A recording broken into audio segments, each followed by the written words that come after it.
Imagine holding a pen and being told, here, you can rewrite your child's future. That's what CRISPR, clustered regularly interspaced short palindromic repeats, makes possible, or at least years down the line it does.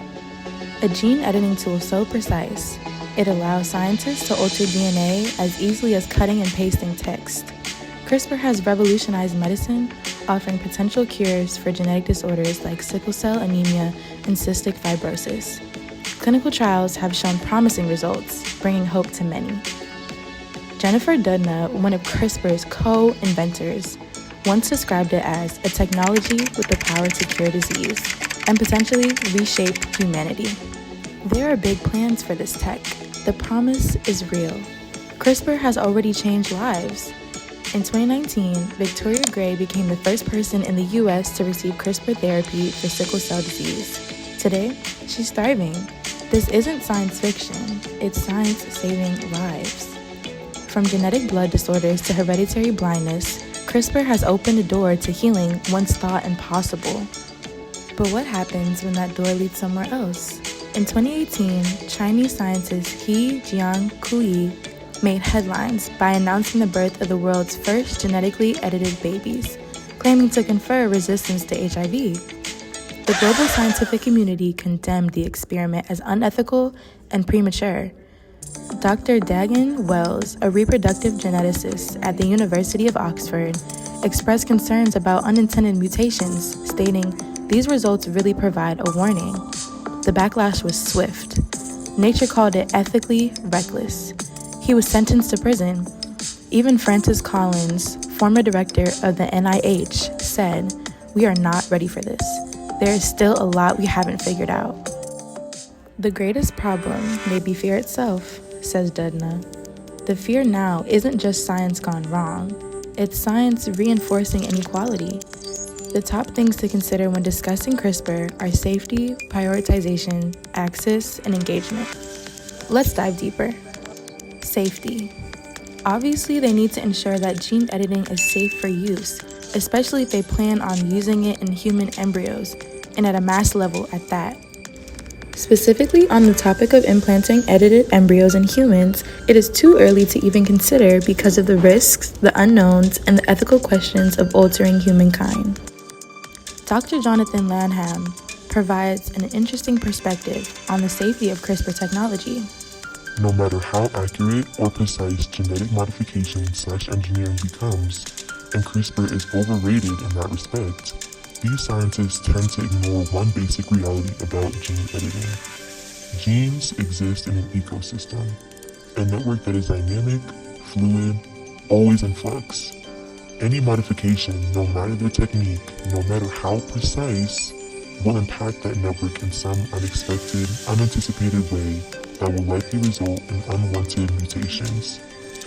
That's the science. That is the science that is ignored all the time. While Doudna gets credit for raising ethical concerns after the fact, she seems to have never been outspoken about the intrinsic flaws about gene editing in general. Where is there money to be made? Prioritization. Doudna claims that this technology should only be used in absolutely necessary cases where there is no alternative, which is a good rule of thumb to avoid abuse and ensure limits. But what about access? What happens if genetic enhancement is only available to those who can afford it? Bioethicist Julian Savulescu warns that enhancements could deepen existing divides, genetics replacing wealth as the next frontier of privilege. A study published in the Journal of Law and the Biosciences highlights the risk of creating a genetic underclass where only the wealthy can afford enhancements, leaving others behind, not by choice, but by cost. Let's take sickle cell disease, for example. It primarily affects people of African descent, and yet, the treatment that could save lives costs up to $2 million per patient. Besides the real-world disparities CRISPR itself can cause, it also could have the power to potentially close disparities as well. One of the hopes of CRISPR technology is to master food editing by making crops and plants more nutritious or resistant to climate change. It could have huge implications for the human population. We could grow food in deserts, literally and figuratively, and that will go a long way in diminishing food scarcity. Ruha Benjamin says, when the tools of science are distributed unequally, the outcomes often are too. Gene editing isn't inherently unjust, but the system it's built into, that's the problem. And then there's the darker side, misuse. According to the National Academies of Sciences, the same tools used to cure can be used to harm. From drug-resistant superbugs to DIY gene editing kits, access is expanding faster than oversight. And the risk? Global. With tensions rising between countries, who knows where this technology could be put into play? Will those in power use it appropriately? So, what now? We don't need to stop progress, but we do need to guide it. Experts from the WHO to the UNESCO recommend global collaboration, public transparency, and affordable access models. We need oversight that keeps science human. We need stronger safeguards that must be continuously updated to keep up with the rapid pace of synthetic biology and maintain responsible and ethical use against humanity. Some proposed solutions that fight against CRISPR and synthetic biology concerns include stricter oversight and licensing, biosecurity measures, equitable access policies, and public education/engagement. Governments should require licensing for gene editing research and applications to help ensure only qualified professionals conduct experiments with synthetic biology. With this, establishing an international ethical review board dedicated to synthetic biology oversight would help enforce these standards worldwide. Every project would go through a rigorous ethical review conducted by bioethicists, medical professionals, and public representations to assess its potential societal and environmental impacts.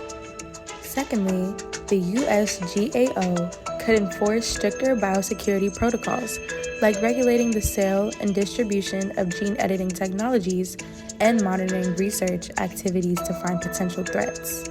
Thirdly, policies should be established to ensure that synthetic biology is accessible to all, regardless of status. Governments and companies must work together to create an affordable model and prevent healthcare inequities, especially if this is life-saving technology. And overall, raising public awareness about synthetic biology's risks and benefits is crucial.